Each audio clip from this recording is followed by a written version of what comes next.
Magandang hapon po sa inyo mga kabakal. Nagbakasyon po muna ko sa Pampanga. Karating ko lang po mga kabakal. Ayan. Silipin ko po yung alaga kong tatlo. Malalaki na po nila. Ito pong dalawa mga kabakal, gagawin ko pong inahin yan. Ito pong isa na to, kakatayin ko ito sa pista. Mga kabakal, ito malaki na. Puro babae pala ito mga kabakal. Binili ko siya, mga babae yung pinili ko. Kasi ang bala ko mag-umpisa po ulit ako na gagawa ko ng inahin. Dati po kasi may 4 po kong sarili. Tinamaan po ng sakit, 1 month lang po bago mga anak. Kaya nalugi po ako, malaki.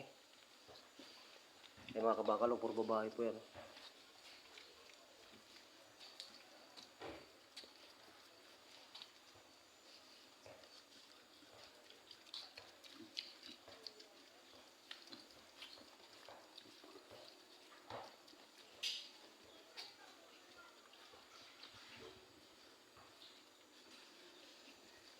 May binigay po si boss sa akin ng isda mga kabakal. Ayan, dinala ko po sa bahay.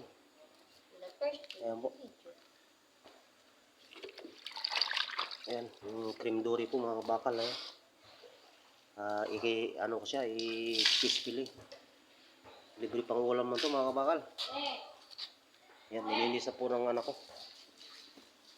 Ayan po, ayan. Yung anak ko pong babae.